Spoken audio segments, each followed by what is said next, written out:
बिस्मिल्लाहिर्रहमानिर्रहीम। Dear students, अस्सलाम वालेकुम। आज की इस वीडियो के अंदर हम चैप्टर नंबर 7 के न्यूमेरिकल्स करेंगे 5 to 8 इंशाल्लाह ताला। तो इसका क्वेश्चन नंबर 5 है कि इन hydraulic press the area of the load piston is 4 times the area of the effort piston. तो हाइड्रोलिक प्रेस के अंदर जो है लोड पिस्टन जहाँ पे हमने किसी चीज़ को इन्हीं ऊपर उठाना है, लिफ्ट करना है, ठीक है, तो उसका एरिया जो है वो 4 गुना है, 4 टाइम्स है the area of the effort piston. मतलब जहाँ से हमने फोर्स लगानी है, ठीक है, उस पिस्टन के एरिया से जो लोड पिस्टन है उसका एरिया कितना है, 4 गुना ज़्यादा है। तो how much force can be how much load can be lift with it by applying a force of 200 Newton on effort piston. तो हम कितना वेट या लोड उठा सकते हैं अगर हम 200 न्यूटन की फोर्स लगाते हैं एफर्ट पिस्टन या फोर्स पिस्टन पर। तो सबसे पहले आपने सॉल्यूशन के अंदर डाटा लिखना है इसका, एरिया ऑफ एफर्ट या फोर्स्ड पिस्टन, ठीक है, एफर्ट पिस्टन या जहाँ पे आप फोर्स लगाएंगे उसका एरिया क्या हम सपोज कर लेते हैं A1। Area of load piston इसका होगा A2, लेकिन ये A1 का कितना है, 4 टाइम्स है, ये अभी हमें ऊपर दिया हुआ है, ठीक है, तो हमने क्या लिखना है 4A1। अब जी फोर्स ऑन लोड पिस्टन,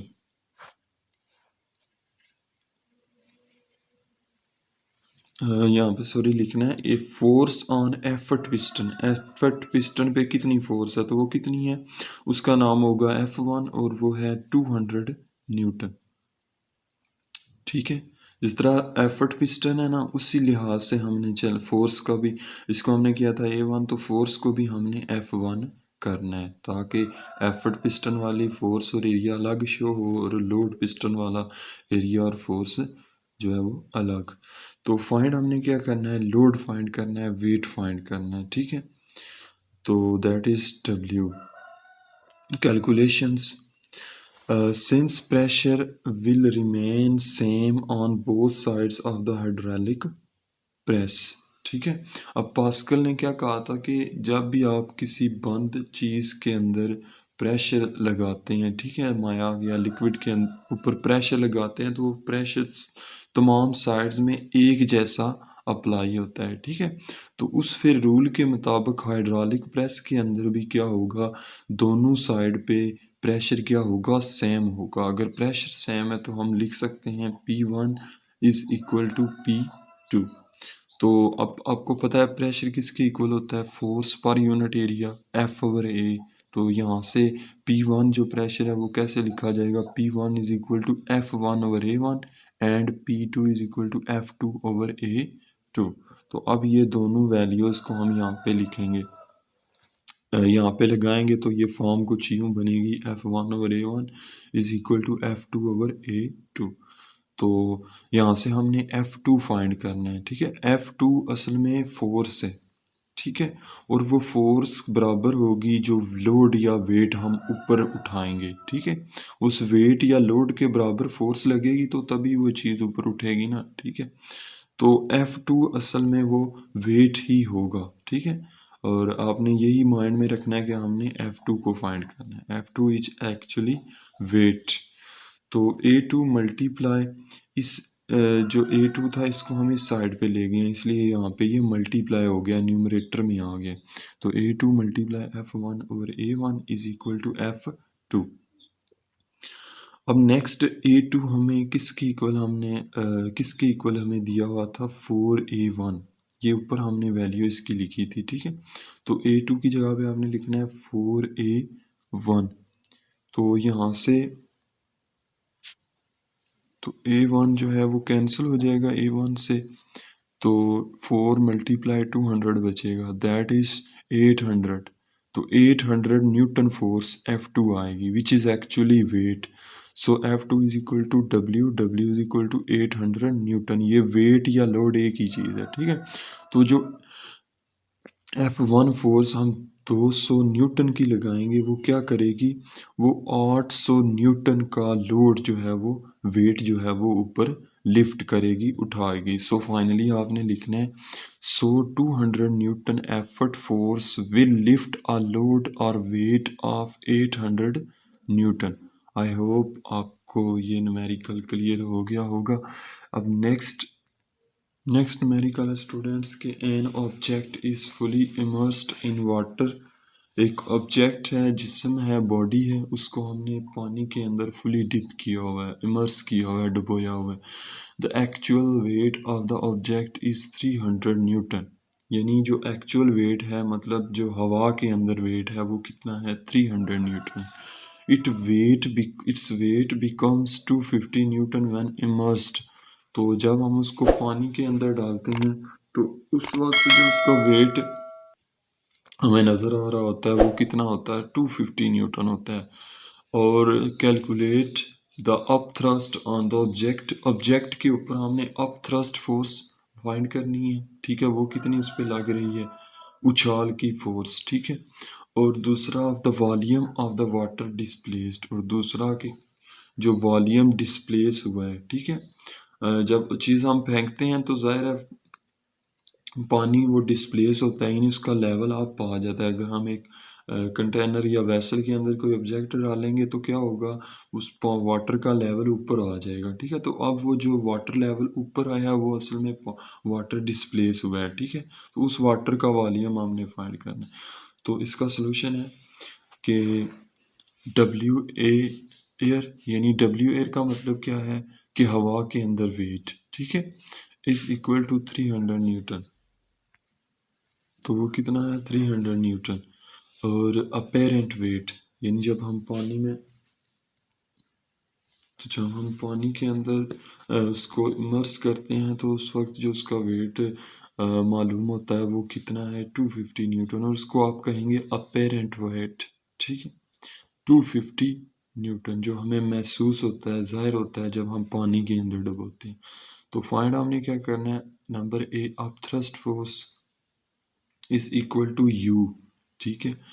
अब ये जो यू है ये हमें बताएगा अप थ्रस्ट फोर्स कितनी है, ठीक है? और बी जो है वो हमें बताएगा वॉल्यूम ऑफ वाटर डिस्प्लेस्ड, ठीक है?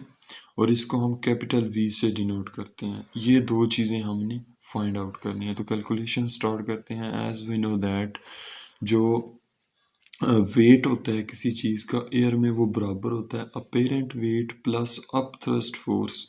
अब इस वेट में ये यू अप थ्रस्ट फोर्स क्यों ऐड हो रही है? क्योंकि अप थ्रस्ट फोर्स आप जानते हैं कि बराबर होती है the amount of water displaced. यानी जब हम किसी चीज़ को अंदर पानी के अंदर इमर्स करते हैं तो उस चीज़ ने जितना लिक्विड साइड पे यानी डिस्प्लेस किया होगा ना, उसी के बराबर होती है अप थ्रस्ट फोर्स, ठीक है? तो यानी हम कह सकते हैं कि डिस्प्लेस्ड वाटर बराबर होता है अप थ्रस्ट फोर्स की, इसलिए यहाँ पे हम यू को भी लिख रहे हैं, ठीक है? ये असल में है कि डिस्प्लेस्ड वाटर की का वेट है, ठीक है? तो इसको हम अप थ्रस्ट फोर्स भी कह सकते हैं। ये इस तरह होता है, U is equal to F up thrust force, और जो डिस्प्लेस्ड वाटर होता है उसकी जो है वो सेम होता है, इक्वल होता है, बराबर होता है।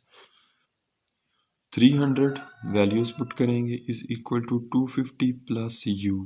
तो 250 को इस साइड पे ले जाए माइनस हो जाएगा, 300 minus 250 is equal to U. तो 50 आ जाएगा, 300 में से 250 माइनस करेंगे तो 50 न्यूटन आएगा। तो U is equal to 50 newton. जो अप थ्रस्ट फोर्स होगी उस ऑब्जेक्ट के ऊपर वो कितनी होगी? 50 न्यूटन। और जो वाटर होगा वाटर का वेट, यानी जिसको हमने डिस्प्लेस किया होगा, सॉरी जिसको ऑब्जेक्ट ने डिस्प्लेस किया होगा, वो भी कितना होगा? 50 न्यूटन ही होगा, क्योंकि ये दोनों चीज़ें आपस में इक्वल होती हैं। अच्छा, बी पार्ट है स्टूडेंट्स के वॉल्यूम हमने फाइंड करना है। तो since we know force F is equal to rho g V, ये फार्मूला है फोर्स का, ये होती है अप थ्रस्ट फोर्स, ठीक है? अप थ्रस्ट फोर्स का ये फार्मूला है, F is equal to rho g capital V यहाँ पे वॉल्यूम है, ठीक है? तो इसलिए अब हम क्या करेंगे, जो चीज़ मैंने आपको ऊपर कही थी ना वही यहाँ पे अप्लाई अब होगी। ये जो F है ये फ़ोर्स है, अब थ्रस्ट फ़ोर्स, और ये इक्वल होती है जो डिस्प्लेस्ड वाटर होता है उसके इक्वल होती है, ठीक है। तो इसलिए यहाँ पे हमने क्या लिखा है, U लिखा है। यहाँ पे आप F लिख सकते हैं, ये असल में हमें आप थ्रस्ट फ़ोर्स U पूछा हुआ है ना, तो इसको आप F भी कह सकते हैं, इसको आप F भी कह सकते हैं। तो यानी इसको आप थ्रस्ट फोर्स आप यू से भी डिनोट कर सकते हैं ना, एफ से भी कर सकते हैं, और इन दोनों का मतलब क्या होता है, सेम मतलब ये दो चीज़ों के लिए यूज़ होते हैं, दो टर्म्स के लिए, फोर्स के लिए भी और डिस्प्लेस्ड वाटर के लिए भी। यानी जो पानी हटाया जाता है वो भी इसी के बराबर होता है, और जो उछाल की फोर्स लगती है वो भी इसी के बराबर होता है, क्योंकि ये आपस में चीज़ें बराबर हैं। तो अब अगर हम इसको यूज़ करें यहाँ से पे डिस्प्लेस को चेंज करें एफ को यू के साथ, तो हम लिख सकते हैं U is equal to rho g capital V. अब यहाँ से फिर वी किसके इक्वल होगा, यू ओवर रॉ जी। तो वैल्यूज़ हम पुट करेंगे, यू किसके इक्वल आया था, अब थ्रस्ट फोर्स किसके इक्वल आई थी, 50 के, 50 यहाँ पे लिखेंगे 50 ओवर रॉ जो है ये डेंसिटी है वाटर की, ये होती है 1000 किलोग्राम पर मीटर क्यूब, ये कांस्टेंट है, ये आपको याद रखनी पड़ती है, ठीक है। वाटर की अलग होगी, हनी की अलग होगी, ठीक है, बाकी जो लिक्विड्स हैं उनकी अलग होगी। तो वाटर की 1000 है, मल्टीप्लाई जी की वैल्यू है ये 10 यहाँ पे हम यूज़ करेंगे, ठीक है। तो ये टोटल यहाँ से जो है ना एक ज़ीरो यहाँ से मैंने काट दी है, ठीक है। तो बाकी 5 बचेगा ऊपर और नीचे 1000, ठीक है। फिर ये 5 से मैंने इसको काटा, ये आया है 200, 1/200। तो 1 को हम डिवाइड करेंगे 200 पे, तो आएगा 5 मल्टीप्लाई 10⁻³ साइंटिफिक नोटेशन के अंदर आएगा इसकी वैल्यू, ठीक है। 5 मल्टीप्लाई 10⁻³ और यही वॉल्यूम होगा इसका, 5 इंटू 10⁻³ मीटर क्यूब। वॉल्यूम का यूनिट क्या होता है, मीटर क्यूब। उसके बाद है स्टूडेंट्स क्वेश्चन नंबर 7 के, calculate the extension in wire of force constant 2000 Newton per meter when a force of 200 Newton is applied on it within elastic limits। तो एक स्प्रिंग है, उसका स्प्रिंग कांस्टेंट के किसके इक्वल है, 2000 न्यूटन पर metre. Data आप लिखेंगे, व्हेन अ फोर्स ऑफ 200, और फोर्स जो हमने अप्लाई की है वो कितनी की है, 200 न्यूटन की है, ठीक है। और अब वो पूछ रहे हैं कि वो कितनी वायर जो है वो कितनी एक्सटेंड हुई है, ठीक है। तो ये अगर एक फर्ज करेंगे ये एक वायर है, ठीक है, ये पॉइंट हो गया, ये पॉइंट ये। अब हमने क्या किया है, इस पे फोर्स लगाई है, जब फोर्स लगाएंगे तो क्या होगी, ये एक्सटेंड होगी। ये अगर इस पॉइंट इसका ए है ना, तो ये बी पे चली जाएगी, ठीक है। और ये अब हमसे क्या पूछा है कि ये वायर कितना इसमें एक्सटेंशन आई है, कितना इसमें डिस्प्लेसमेंट कवर किया है, ठीक है। तो वो हमने फाइंड करना है, और यहाँ पे आपको हुक्स फार्मूला याद होगा, वो हमने यूज़ करना है। एक्सटेंशन फाइंड हमने करना है एक्स, यानी ये इसमें के अंदर कितना खिंचाव आया है, ठीक है, ये कितनी लंबी होगी ये वायर फोर्स अप्लाई करने से। तो कैलकुलेशन स्टार्ट करते हैं। एज हुक्स लॉ क्या है, एफ इज इक्वल टू के एक्स। तो यहाँ से x किसके इक्वल होगा, एफ ओवर के। तो वैल्यूज आप पुट करें, इसको रीअरेंज करके लिखें, x is equal to F over K. X को लेफ्ट पे लिखें और इसको राइट पे लिखें। तो f की वैल्यू कितनी है, 200 ओवर k की कितनी है, 2000, ठीक है। तो ये मैंने काट दिए 2 0 और 10 2 बार 20, 1/10। आप डायरेक्ट कैलकुलेटर से डिवाइड कर सकते हैं, 200 डिवाइडेड बाई 2000, तो आपको वैल्यू मिल जाए। तो x इक्वल आ गया है, अगर इस तरह करें तो 1/10, ठीक है। 1 को डिवाइड करें 10 पे, या 1 पे पॉइंट लगा दें एक डिजिट छोड़ के, तो ये आएगा x is equal to 0.1 metre.